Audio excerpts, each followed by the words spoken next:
écoutez Europe 1, il est 8h19. L'interview politique d'Europe 1. L'écologie politique est en crise, on en parlait dans le journal de 8h, mais la planète, elle n'attend pas, il y a urgence. Jean-Pierre Elkabbach, vous recevez Bertrand Piccard, pilote de Solar Impulse, et très impliqué dans la prochaine conférence sur le climat, la COP21. Messieurs, c'est à vous. Je suis heureux de vous regarder droit dans les yeux, Bertrand. En général, pour vous apercevoir de loin, il faut observer le ciel. Bienvenue Bertrand Piccard et bonjour. Bonjour. Je rappelle que vous avez réussi le premier tour du monde, 20 jours en ballon sans escale, puis initié et piloté l'avion solaire qui vous attend en ce moment à Hawaï. Quand repartez-vous ? En fin avril, début mai de l'année prochaine. Pour la deuxième partie du tour du monde. Pourquoi faire ? Décollage d'Hawaï, rejoindre la côte américaine, traverser les États-Unis, traverser l'Atlantique pour rejoindre l'Europe et ensuite voler sur Abu Dhabi qui était notre point de départ cette année. Seul à bord, évidemment. Il y a un seul pilote, mais nous nous relayons, André Borschberg et moi, à tour de rôle. Alors, la date du sommet, on y reviendra, la date du sommet mondial de Paris sur le climat approche et le suspense augmente. On a noté que l'année 2015 bat des records de chaleur. Est-ce que c'est une alerte ? Mais ce qui est surtout une alerte, c'est les extrêmes dans les manifestations météorologiques.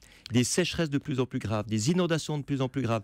Toutes les statistiques météo maintenant deviennent erratiques et non fiables par rapport à toutes les années précédentes. On voit les moussons qui commencent maintenant en Inde fin mars, alors qu'avant c'était toujours début mai. Tout se dérègle. Pourquoi ? Mais ça se dérègle parce qu'on met beaucoup plus de gaz carbonique dans l'air que ce que la nature est capable de supporter. Alors, si on le présente comme ça, le changement climatique, c'est abstrait, les gens n'y croient pas, et les gens surtout ne savent pas comment réagir. Oui. Et le grand problème, c'est qu'on a justement parlé beaucoup trop de la lutte contre le CO2, du réchauffement climatique. Des moins 2 degrés. Des moins 2 degrés à atteindre, etc. Ce qui est fondamental maintenant, c'est d'arrêter de parler des problèmes, d'arrêter de parler des buts utopiques à atteindre, et de parler des solutions. Bertrand Piccard, si on parle des solutions, les gens seront motivés. On va y venir, mais est-ce qu'il s'agit de réchauffement, de dérèglement ou de changement de climat ? Il s'agit de dérèglement essentiellement. Certains endroits deviennent plus chauds, d'autres deviennent plus froids et les tempêtes deviennent de plus en plus graves. D'ailleurs, les plus grands lutteurs contre les changements climatiques, c'est les assureurs. C'est eux qui savent qu'ils vont perdre des fortunes. Les changements climatiques vont coûter beaucoup plus cher que leur prévention. Alors, la terre, les sols, les forêts, les glaciers changent. Et même les menaces, on les voit sur les océans qui montent beaucoup plus vite et trop vite peut-être. Oui, et c'est pas seulement parce que la glace fond, c'est parce que l'eau a sa densité minimale à 4 degrés. C'est là qu'elle prend le moins de volume. Si l'eau se réchauffe dans les océans, elle prend plus de volume, et c'est ça qui la fait monter. Et ça peut être dans des proportions catastrophiques. Et il y a des conséquences aussi stratégiques, il y a des conséquences pour la navigation dans certaines régions du monde ou de la planète, et en même temps des conséquences géostratégiques. On a l'impression que les terres se rapprochent. Mais oui, mais vous savez qu'à peu près 80% des grandes villes sont à moins de 10 mètres d'altitude. Ce qui veut dire que la plupart des grandes villes seront gênées et seront parfois même sous l'eau.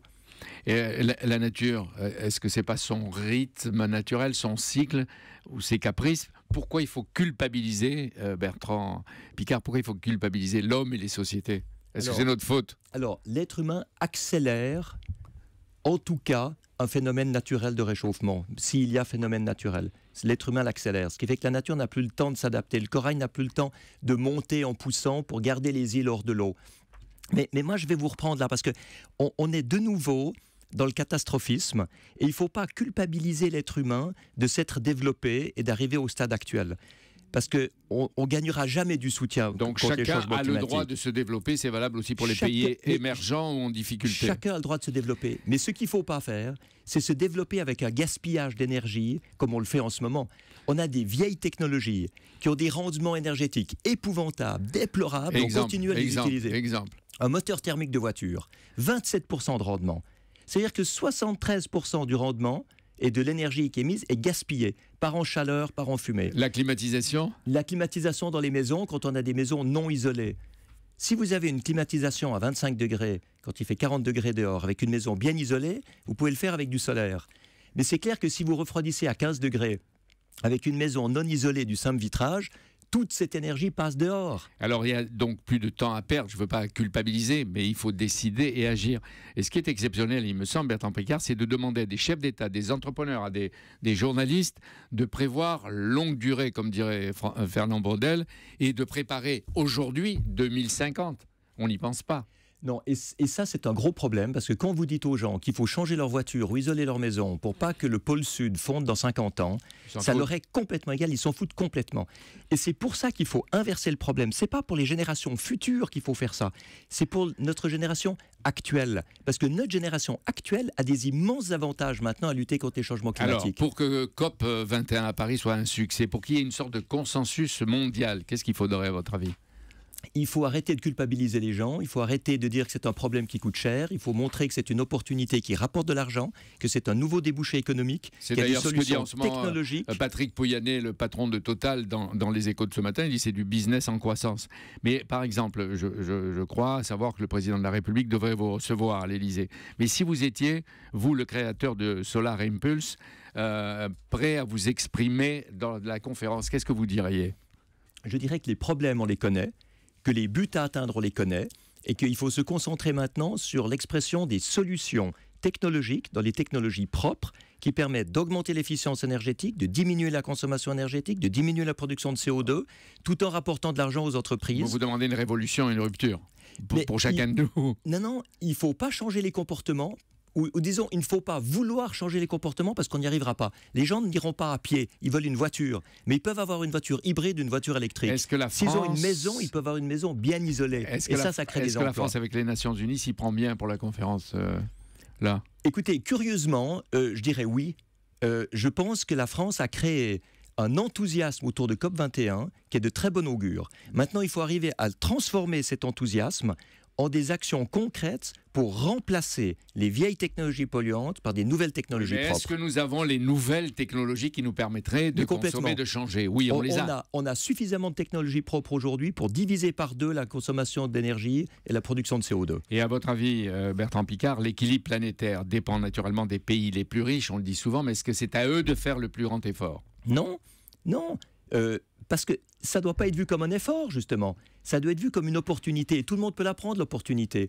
Quand vous avez des pays pauvres qui gaspillent des quantités énormes d'énergie dans de la climatisation, du chauffage ou des moteurs diesel pour des génératrices électriques, vous pouvez remplacer tout ça par des investissements dans les technologies propres qui vont leur permettre de gagner de l'argent. Alors moi, j'aimerais juste dire une chose. Les gens disent toujours il faut plus d'énergie renouvelable. C'est pas seulement les énergies renouvelables, et le renouvelable n'est pas toujours financièrement rentable. Ce qui est le plus souvent financièrement rentable, c'est les économies d'énergie, c'est l'investissement dans des technologies qui permettent d'économiser de l'énergie. Et on a ces technologies. Alors moins de charbon et de pétrole, le prix baisse, une combinaison de nucléaire et de renouvelable, parce que la solution radicale, Bertrand Piccard, ça ne peut pas être le soleil et les vents. C'est tellement aléatoire.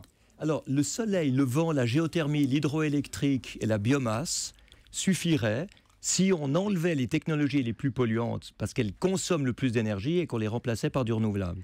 Votre devise pour l'avion solaire, c'est « The future is clean », propre. Pourquoi clean et pas green ? Parce que green, c'est les écologistes politiques. Et ce qui est absolument épouvantable, c'est de voir que la nature, depuis 30 ans, est otage de partis politiques, alors que ça devrait permettre des consensus. En ce moment, un gouvernement de droite ne peut pas prendre des mesures écologiques parce qu'il a l'impression de donner des voix à la gauche qui soutient les écologistes. Par conséquent, la nature est prisonnière. Est-ce que ça veut dire qu'il faut dépolitiser le débat ?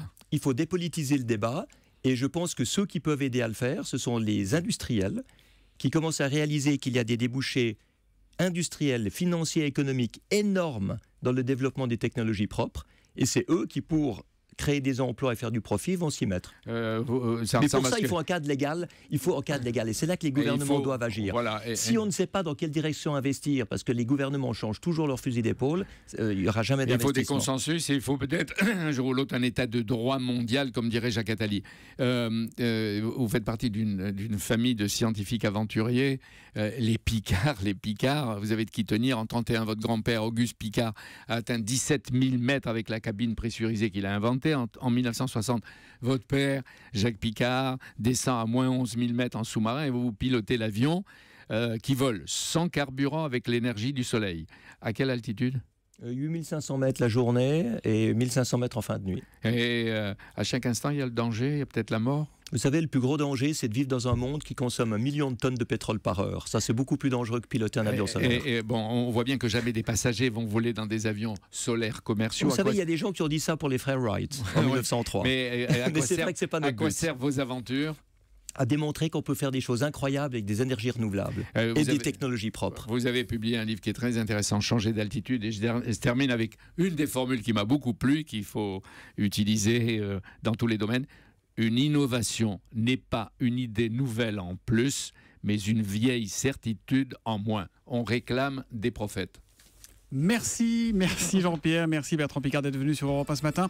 Demain on parlera écologie politique avec Jean-Vincent Placé qui réagira à la crise ouverte chez les Verts avec le départ de François de Rugy qu'on a appris ce matin.